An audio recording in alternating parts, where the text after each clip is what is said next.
With Marcus Freeman entering his third season as Notre Dame head coach, the Irish go into the 2024-25 season with a lot of returning players on the defense and quite a few question marks on the offense. Want to find out how these questions and answers result in 2024? I'll have the answers next on Talk Like a Champion.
Welcome back, all you Irish fans. Thank you for spending a little time with us. It's been a while, you guys. I know it has been a long while since Mr. CeeLo shared his presence with you guys. And a lot has happened. I've been intending to do some shows. We've lost quite a few receivers. We've seen Tyler Buckner transfer to Alabama and also return. He's also now a part of the receiving corps. How's that? But nonetheless, Coach Marcus Freeman comes into this season with a lot of grad transfers and a lot of questions on offense, since we've had guys like Rico Flores and Tobias Merriweather transfer out at the receiver position. And we also bring in quarterback Riley Leonard from the Duke Blue Devils, and most of you guys know who that is. We saw him when we played Duke last season. I'm not a big fan of Riley Leonard's. Hopefully that will change as the season goes along. I see him as more of a scrambling type quarterback as opposed to a passer. His passing ability is still up in questions for me. I'm hearing a lot of people say that he has looked pretty good, but that doesn't change the fact that has been the Achilles heel of the Irish over the last 3 decades, if you question.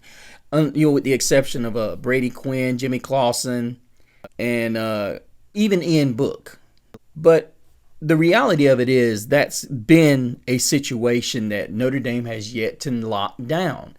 This is the situation that has got to become a strength. And I remember hearing someone say, I've listened to a lot of analysts say that this year's team, we're not great, but only maybe one position this year, but we're really good in a lot of positions.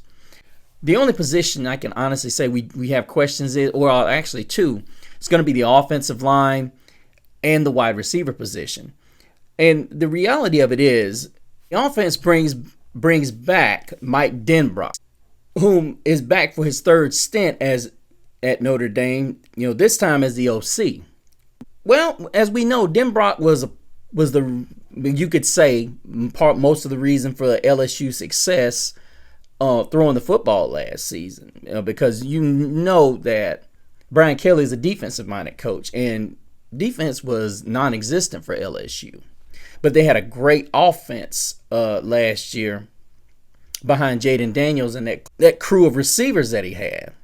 Denbrock also worked with Freeman when he was at Cincinnati.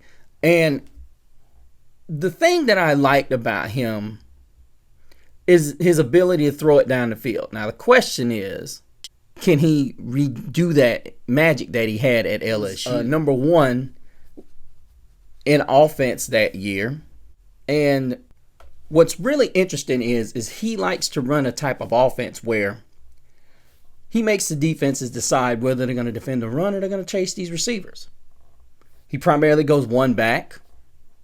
And one tight end, and they're in the shotgun, which is something we've seen pretty much a balance of over the last couple of years. But hopefully Denbrock doesn't go from away from the power running game that we like to steal with our crew of running backs that we have. Now, I'm trying to catch up on a lot of things, you guys, because I have not been with you, as I said, for months. But looking at the schedules that we have, guys, this is where it's going to be really different. We have only 3 true road games this year.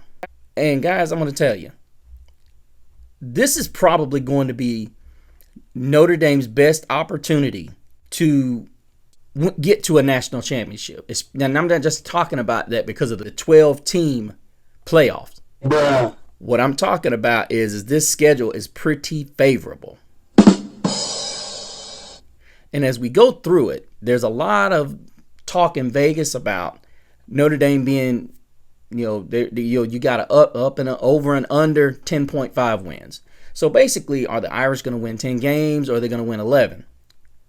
Well, when we get through going through this, I'm sure you guys will totally see where I'm going with where I think the Irish will possibly finish.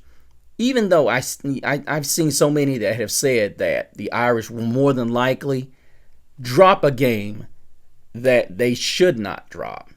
And that has been the huge talk that I've heard when it comes to the Fighting Irish in this type of, and the magnitude or the weakness of this schedule that they have. There's a lot of people that believe that they're going to drop one of these sleeper games that they should win. Yoo-hoo!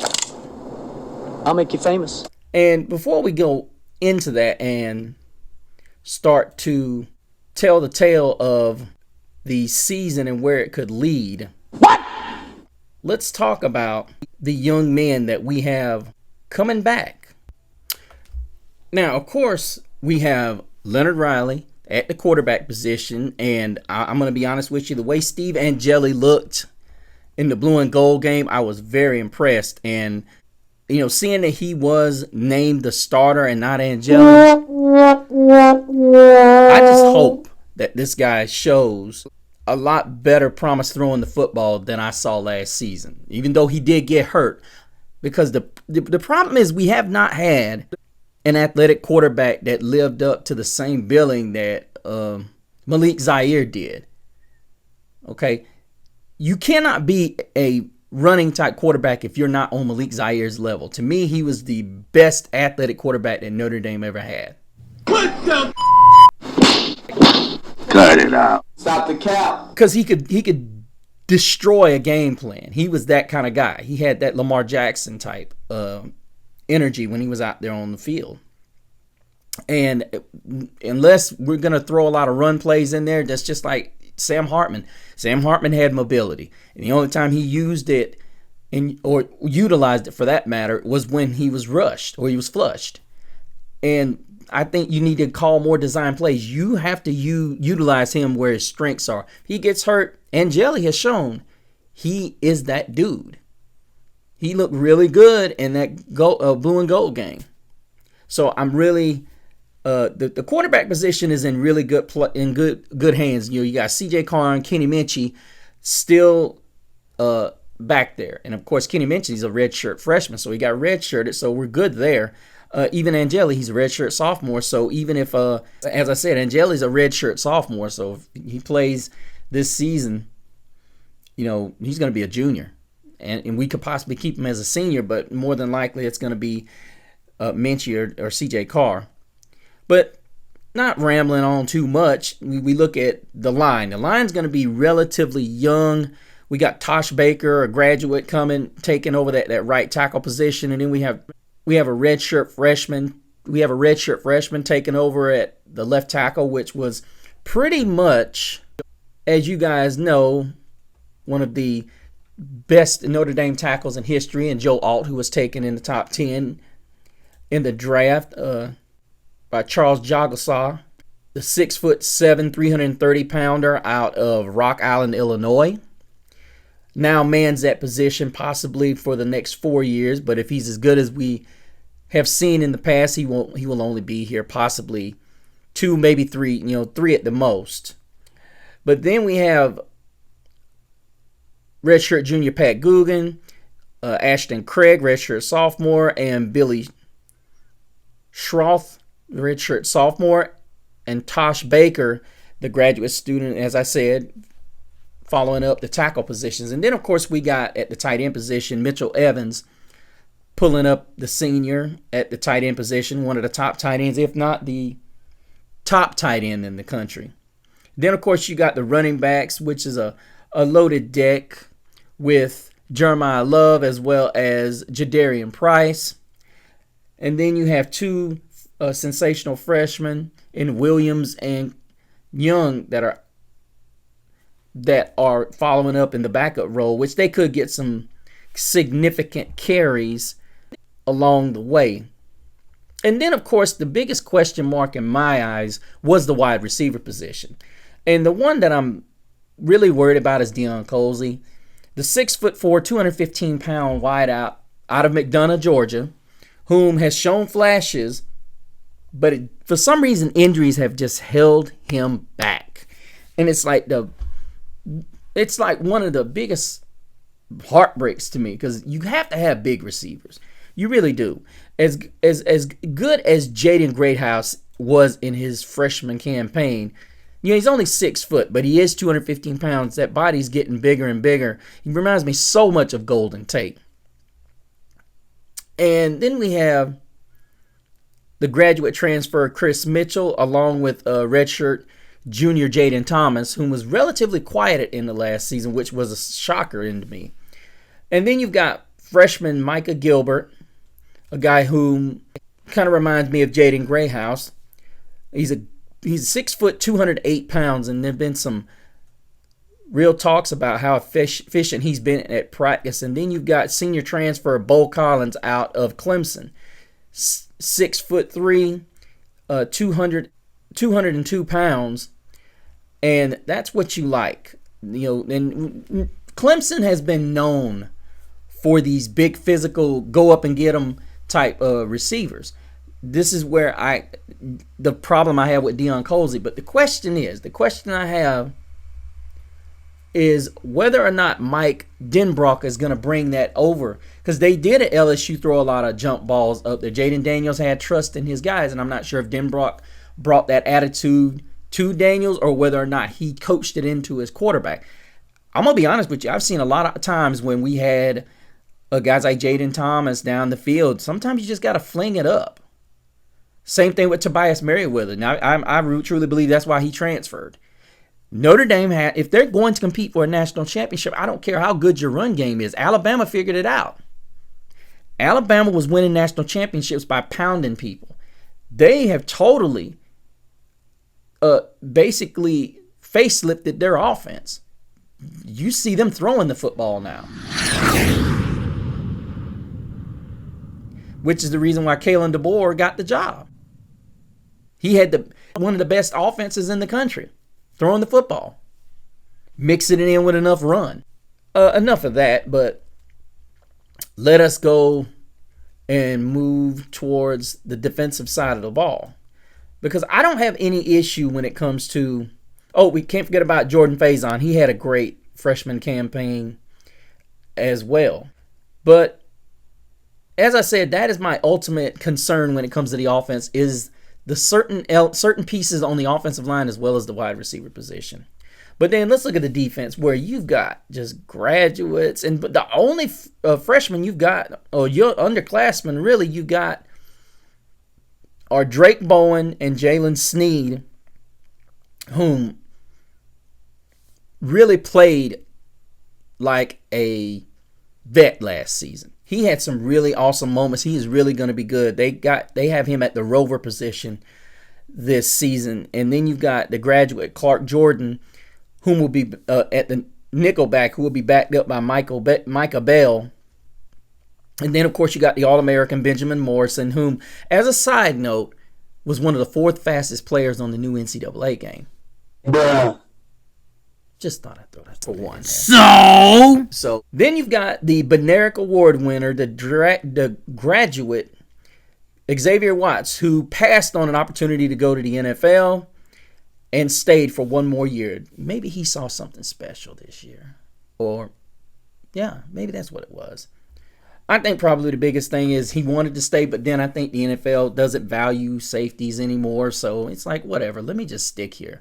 For whatever reason, we're glad you're back, Xavier. We're glad you're back. You had an awesome year. And then there's Jaden Mickey, the junior who showed some very big flashes last year as well. This whole secondary was one of the best last year. And as I said, we look at this defense, and you got Jack Kaiser coming back. And then Jordan Patello, the graduate as well. Riley Mills, the graduate. Howard Cross. This defense has the potential to be one of the best in the nation. What? Al Golden is going to be able to do some really different things with this defense. The type of guys that they have. Now, the only problem is you've got young guys in that linebacking core. If you can get guys like Jalen Sneed and Jordan Patello to do some really special things, as well as those guys in the those graduates in the interior, that spells some serious issues for teams that are trying to throw the football.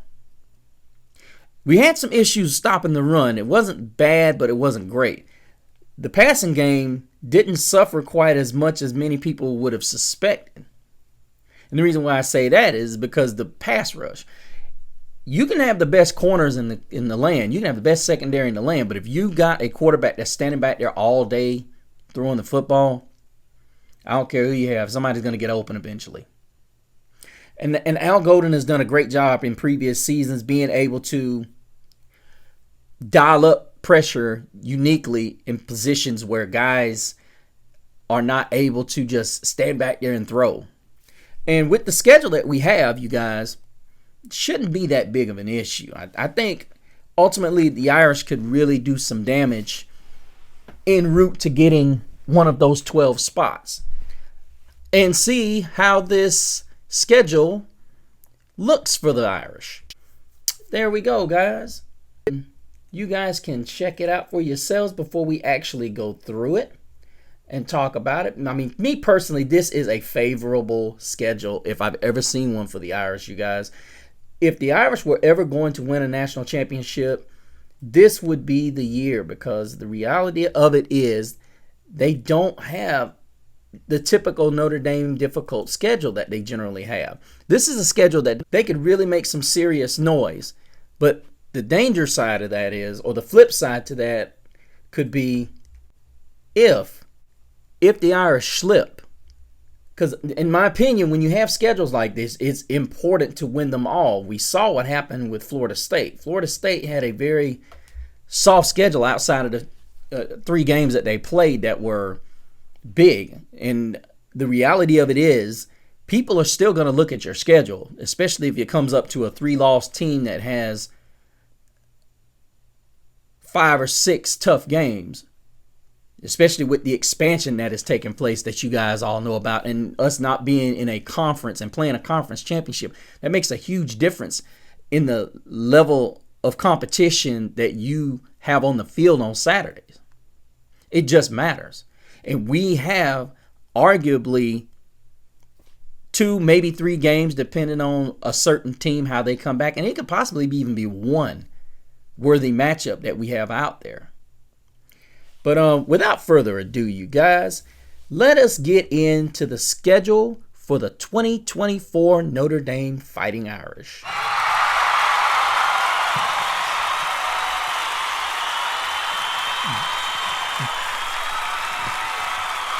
Game 1 has the Irish visiting College Station. Possibly the most difficult game that they will have of the season. And most of you will probably say the finale will be the toughest one. But College Station is tough. College Station is nothing to play with, you guys. It is not. Because the reality of it is, the Aggies made a coaching change last season. And whether people want to realize it or not, they still have a pretty darn good roster. Now, we totally understand that the Aggies have some talent. because we all look out there and we think about, when we think about A&M, we think about speed out there in Texas, and we think about just up and down the field when it comes to their offense. But A&M has always had a pretty darn good pass rush when it comes to the guys that they have on that defensive line, whether it's blitz packages or they're just in your face. But you got guys like Nick Scorton, the junior transfer out of Purdue, whom Purdue always has about one or two guys that they just get after it, as well as Cassius Howell, who's also a transfer from Bowling Green. He's 6'4", 235 pounds. And especially with the new tackles that we have, guys, this could be a nightmare. And now I will say this is where I think Riley Leonard could excel, unless Texas A&M is sending one of those unique blitzes that they have a tendency to do. And when these guys rush up the field, he steps through and takes off. Or if he's... Now, hopefully Denbrock has got Riley Leonard in a position where he's not overthinking running the football. I'm hoping that his arm and his accuracy has gotten better. I don't question his arm strength. I question his accuracy and his decision making. And if you make a mistake against the secondary of this A&M defense, now don't look at the stats. These guys are ball hawks. Now don't let the numbers fool you. We've got another transfer in B.J. Mays, who came from UAB. He's 6'1", 185 pounds. Now you guys know, if you watch my Gridiron Gab Pro Style show, I love big corners in the NFL. He's a big one. And these guys have playing experience. This is a senior. Both of these guys are seniors. And Tyreek Chappelle is the other corner. I'm sorry. He's 5'11", 185. And as far as the rest of the secondary goes, there's Trey Jones III. He's an experienced guy. But the guy that you got to worry about is redshirt sophomore Connor Wigman. If there were moments last season that he showed that he had potential to be one of the best, then you have to really look and look at where this team went last season, where a lot of this, there was just things that just did not go right for Jimbo Fisher. And I think a lot of what had to do with that is the inability to get the right players in the system. He got good players, but I just think he did not put it together the way it needed to be. See, that's why I was always saying, you hear a lot of people say, oh, you can get the best recruits, but if you don't put them in the right position or you don't put them in the right place, it costs you. And I think this is an example of what we're talking about here. But as far as the game goes, I think with the defense that we have, and as efficiently as our defense has been, I think it's going to end up being a defensive struggle for both teams. I think because you look at their offensive line, they've got one senior, and it's the senior transfer, Reed Adams, at the left guard, and he comes from Kansas. And any of you guys know, Kansas ran the ball really well last season. So I'm looking at possibly Connor Wigman is probably going to do a lot of running in this one. And this is where Notre Dame's wheelhouse on the defense is. Now, I will say, we weren't great at the run, but we were good enough to put you in third and longs, which is where Al Golden wants to be. That's where his wheelhouse is. He likes to live there and come up with and dial up a lot of pressure.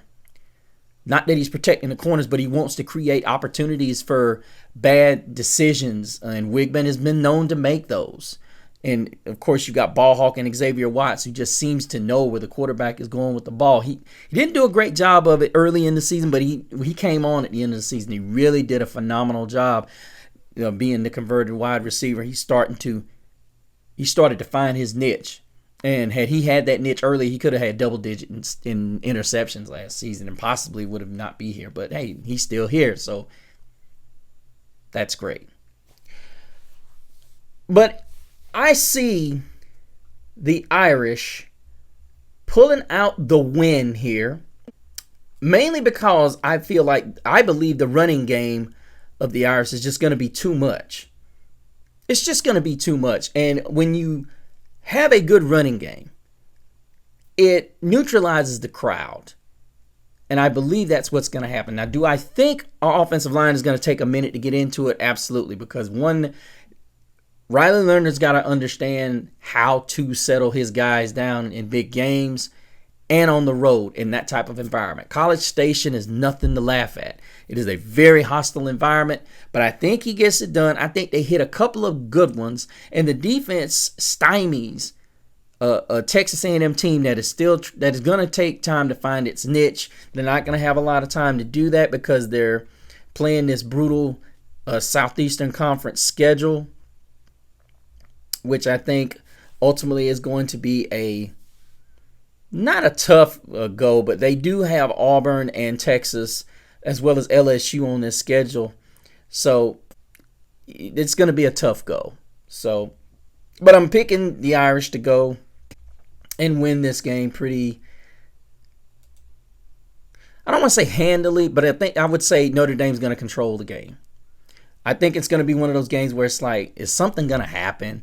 I think the A&M Aggies make a mistake. And I think Riley makes his share of mistakes, but I think ultimately the Irish are just too big up front and they're going to be too fast on the back end. I think Wiggum makes more mistakes than Riley, and it keeps the Irish in plus territory. So with that being said, it's going to be a game where I think they make more mistakes and we win probably something along the lines of a 17-13 or 17-10 type game. It's going to be a game where the defense, people who love defense are going to love it. So the Irish go to 1-0, and then that brings them home for the opener in South Bend against Northern Illinois. Now, most of you already know Northern Illinois they're just not good. And, it's one of those games that you hope you can get out of there and not get hurt, and you don't get caught stubbing your toe because you had a big game. Now you just had a big win. Now the reason why I say this could be a scary game is because it is the home opener. You're psyched. Northern Illinois got nothing to lose, and they had an easy game the week before against Western Illinois. Well, it should be an easy game. That's going to be a tell to decide whether or not Northern Illinois is even going to give Notre Dame a shot. But everybody knows that when any team plays the Irish, when they play the Irish, they're going to get their best. That's their Super Bowl. But I honestly think that this running game is what they're going to lean on. And it'll be like a good quarter, maybe quarter and a half, and then it's going to get really out of hand, and then we may see Steve Angeli and a couple of other guys get in there so we can save our best for what's to come. Then we follow up with Purdue. We have to go to West Lafayette, which we haven't been there in a couple of seasons. It's been a minute since we saw our in-state rival, the Boilermakers. The Boilermakers always play us tough. And a lot of people are saying that this could be a game where we actually get a shot at resting some starters. I am not inclined to agree with that because Purdue is a rival. And they always, no matter how good the Irish are, they always bring the heat. They always bring the wood to us, you guys. So we can't sit here and just automatically assume that, hey, they're going to lay down. They're going to give us this game. They're going to say, hey, this is Notre Dame. Whether people realize it or not, this rivalry means a lot to them if they can get it. If they can get it, what do you think this does for recruiting and bragging rights? We're the big brother. We cannot walk in there and say, hey, we're going to let them hang around. Because the longer they hang around, you guys know this better than anybody. There's margin for disaster. So we need to just come in there and we need to put this game away ASAP. We definitely need to put this game away and hopefully get some guys rested up so that we're able to continue this wonderful push that we're going to have. Long story short, I think Purdue controls the game. I think Notre Dame wins the game. I think Purdue lingers around, but then Purdue makes some mistakes, whether it's fumbles or interceptions, and it allows us to get ahead and put the game away in general Notre Dame Purdue fashion. That's how I see it going. Now it could go the other way where Purdue plants a scare in us because we turn the ball over. But I'm going Notre Dame goes to 3-0. Now the next game we have is going to be against a team that has been pretty darn impressive. And that's Miami, Ohio. Now, we cannot sleep on this game because here's the reality. The Miami has won the MAC. Now, a lot of people are going to say, oh, well, what's the big deal?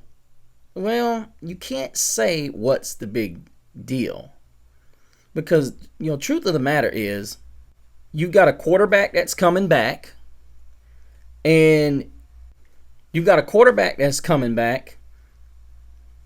but you did lose your stud running back to the transfer portal. Now, I will say, do I think this football team has some potential to run a scare into us? Now, I know they're not the MAC, they're the returning MAC champions, but they did lose quite a few players on that offense. Now, the offensive line is somewhat intact. They are missing a few pieces, but I'm going to say it like this. If the Irish fool around with the Red Hawks, this game could put them in danger. This is not even a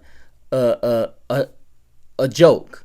Because as I said before, as I alluded to a moments ago, you cannot let a team like this who sees you as their Super Bowl linger around and have life, especially late in the fourth quarter. Because what happens is and especially if it's in your building. We saw what happened a couple of years ago with Stanford. Well, actually, it was last year. Well, 2 years ago, excuse me. You have to handle business at home. There has to be a reason why teams don't want to come to your building. You have to instill that in people that you don't want to come to South Bend. You just don't. But I think they handled business and they put this game away probably in the middle of the second half, probably late third quarter. They put this game away. And as I said, I think this could be a danger game because Miami, Ohio is still a pretty good team. They were the cream of the crop in the MAC last year. Now, a lot of people are going to say, oh, the MAC, oh. Now, having said that, the reason why I say this is a dangerous game as well is because the Louisville game is the week after. The reason why I say this is a dangerous game because it brings me to the next opponent, the Louisville Cardinal. Bruh.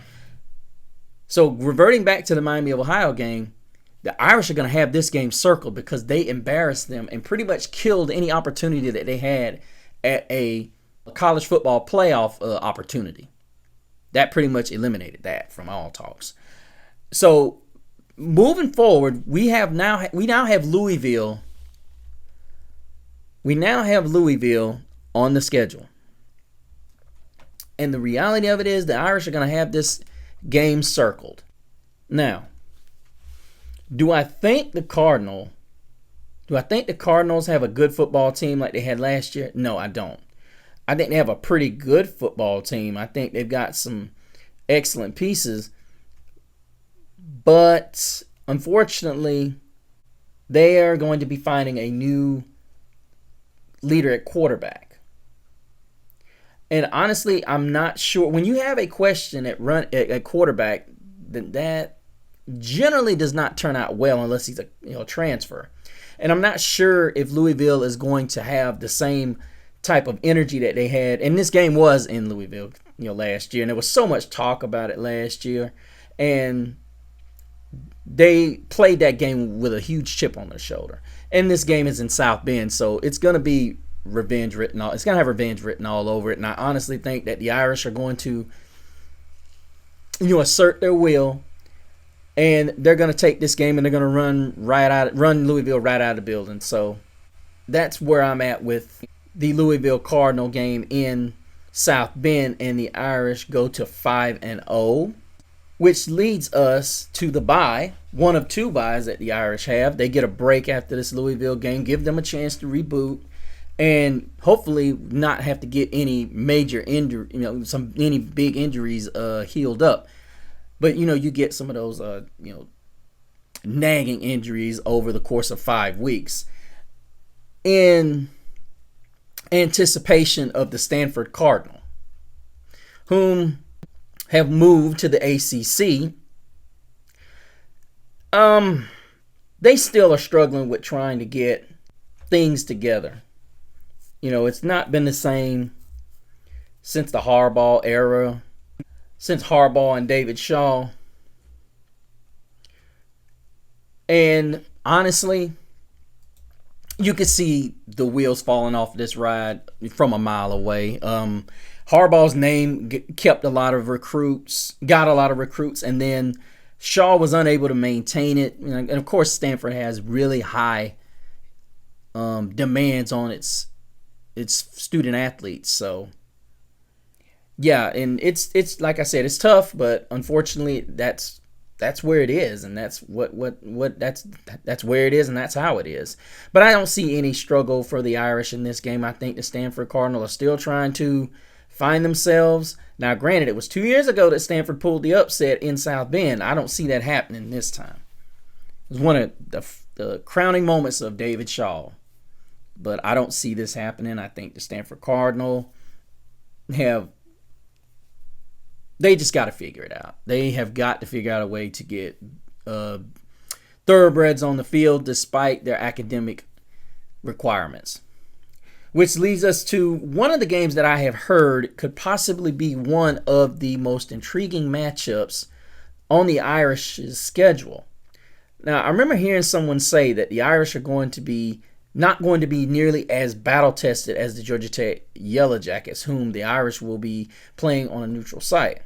But it's not necessarily a neutral site. It's going to be at Mercedes-Benz Stadium, which is a much bigger venue, and it's going to be a madhouse. Yours truly wants to go, but we'll see how that works out. We'll see if we can get tickets to go see the guys in white and gold more than likely that night. Unless Georgia Tech decides to wear white, and then of course we could be great if we wore the greens, right? Doubtful. But Georgia Tech has been deceptively trying to rebuild their program from that Paul Johnson triple option. I don't want to call it a fiasco, but it's tough when you change from a total different mindset like the triple option to go trying to run the type of spread offense that they're trying to run. You got guys like Harrison King coming back who looked pretty good last year. He had 27 touchdown passes to go with 16 interceptions, and that's something that is of concern if you're a Georgia Tech Yellow Jacket fan. But then you had Jamal Haynes, who had over 1,000 yards rushing. So that's got to be a plus, and he's coming back. And then your receiving core is kind of a question mark as well. But you do have sophomore Eric Singleton and Malik Rutherford, who had 46 and 48 receptions, respectively, over 500 yards receiving. But I think ultimately the biggest issue that the Jackets have is they just could not generate any type of pressure outside of Kyle Kennard. He had 6 sacks on the year, but outside of that, only Moala at the linebacker position had 3 sacks. Everybody else had less than 3. And honestly, you got to look at this team and you got to say, this is their Super Bowl. And Kyle Kennard's at South Carolina now. So your top number one guy on the edge is gone. There's going to be a question mark of who can step up and fill the void. And Paul Moala is a Chicago Bear now. So you don't have a single guy on this defense that was a major difference maker on returning on his defense. That's not to say that they can't come out there and pull a major upset, because they can. But I don't see it happening. I look at it from the standpoint that I think the Irish offensive line is going to assert their will. they're going to push Georgia Tech off the football, and it becomes a relatively ugly football game at Mercedes-Benz. Now, I'm not going to say it's going to get ugly early. It's probably going to get ugly late. I think it's going to be some bad turnover, and it could possibly be a pick six or a scoop and score, and then the whole wheels just fall off of it, and the fans leave early. The fans are going to leave early, which leads us up to possibly the one game on this schedule that I really look forward to, but I don't look forward to. And it's the Navy midshipmen. I can't stand this game. As much as I love love watching the midshipmen run their offense, I don't like it. Because and you've heard so many guys talk about it when they play at Notre Dame, is that Navy game, you're sore. You get done with the Navy midshipmen and you are sore. They put it on you. They don't even play no games. They make you work. They pop you. They block you. They make you feel everything they do, whether it's tackling or blocking. And this is a game that is another one of those neutral site games. It's going to be played at MetLife in East Rutherford, New Jersey. It's going to be one of those games that if Notre Dame handles their business, it could be over by halftime. Now, we do recall what happened when Notre Dame got up big in the first half and Navy darn near came back and won the game. So it's not going to be a situation where we get ahead at half and we can just fold to 10. You got to put them away. You got to play at least 3 quarters against these guys because they always have a second win in them, like Superman or Hulk Hogan. But I ultimately believe that the Irish are going to handle their business. They're going to come out. They're going to do what they need to do. They are going to need that week off after this game with Florida State coming to South Bend. But I will say this. Do I think the Florida State Seminoles are going to be as good as they were last season? I don't know. We saw a lot of guys that left either for the NFL or for the transfer portal. And reality of it is, I don't know if they're going to have enough. You got a couple of guys that are coming back at the running back position. Not so much the wide receiver position, you guys. You had leading receiver Keon Coleman, Johnny Wilson, Jaheim Bell, all playing on Sunday right now. So, you do have Kyle Morlock, the tight end, coming back 6'6", 240. That's a major plus.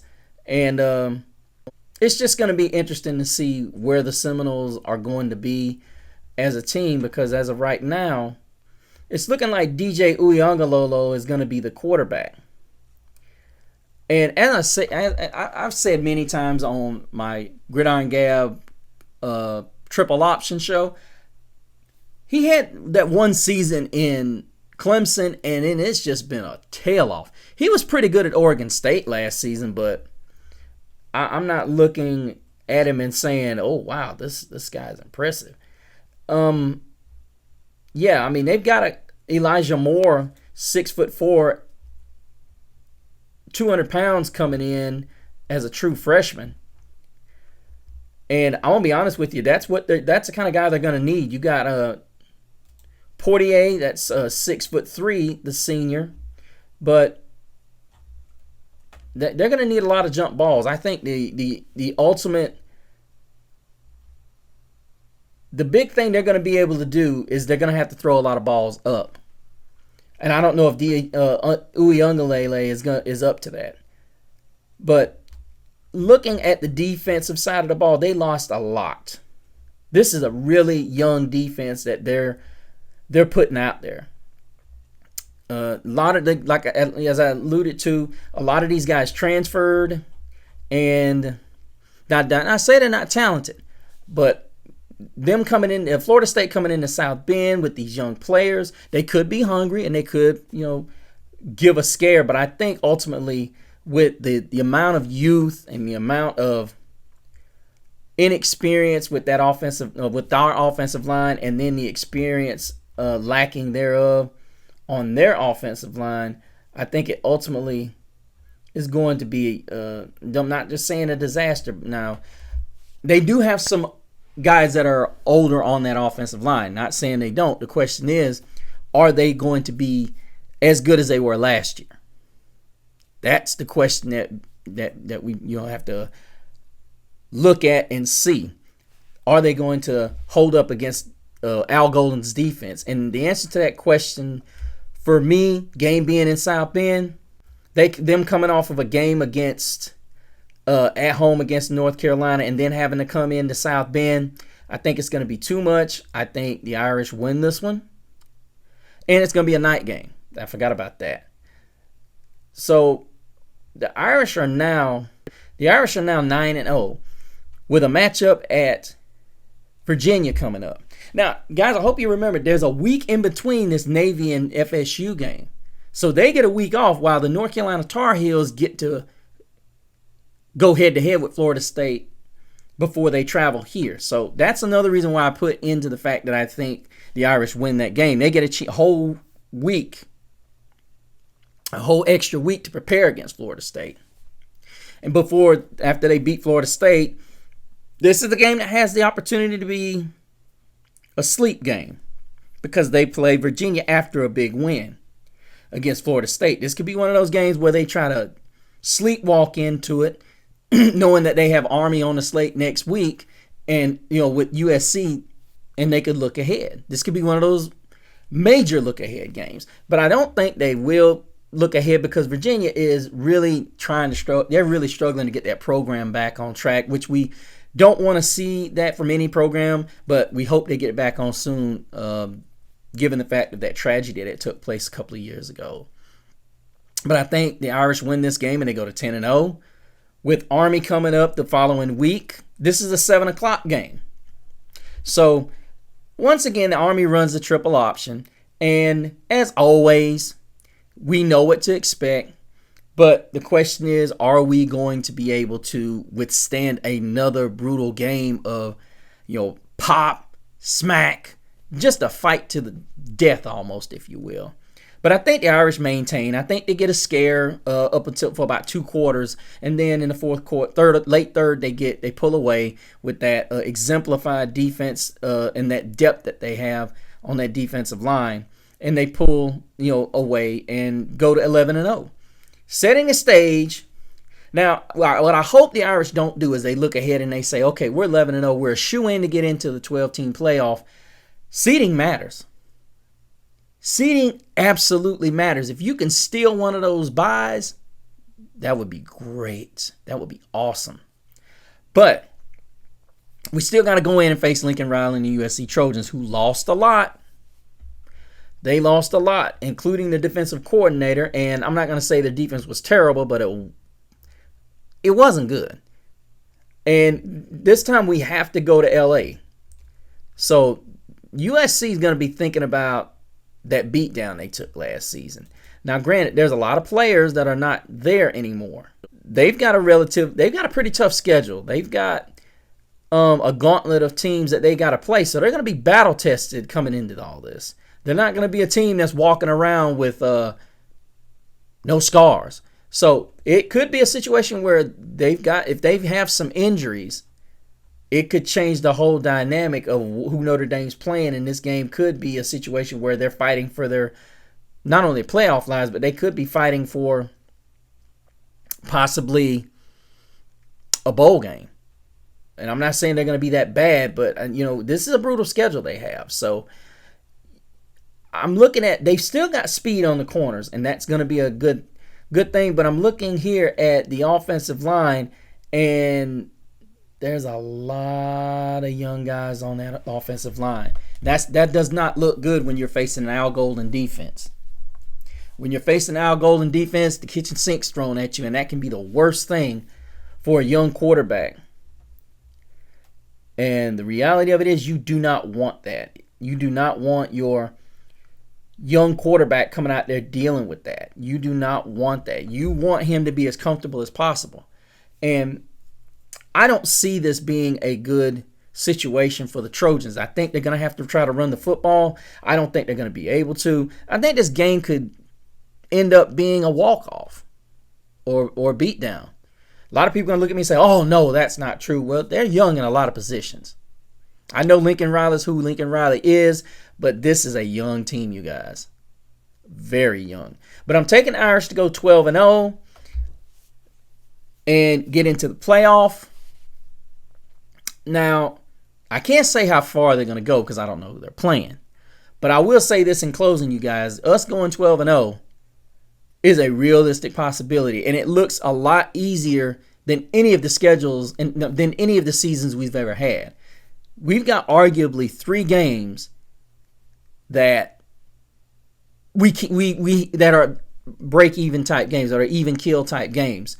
The other ones are games that if we just fall asleep and underestimate who we're playing and what we're out there to do, we could very well fall. That's how I look at this season. This season has 12-0 written all over it, as long as the guys in blue in the locker room get it and they understand what's at stake. Would I say we could go for a national championship? Absolutely. The landscape is set for it.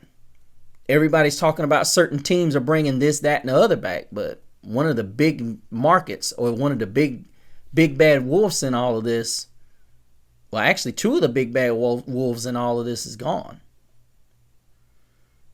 It's ours for the taking, Irish Nation. It's as real as it feels. But guys, that is going to wrap it up for my prediction of the Notre Dame Fighting Irish's 2024 season. I hope you guys enjoyed it and hope you will continue to watch the content. Go to my Facebook page, Talk Like a Champion, and let me know what you guys thought of it. And let me know what you guys thought of it. Also, leave a comment down in the... Also, leave something down in the comments below. Let me know what you think, whether you like it, you think I'm talking too much or whatever. Or just give a analysis of what you saw. Let me know what you're thinking. But until we meet again, may the road rise up to meet you. May the wind be always to your back. May the sun rise warm upon your face. May the rains fall softly upon your fields.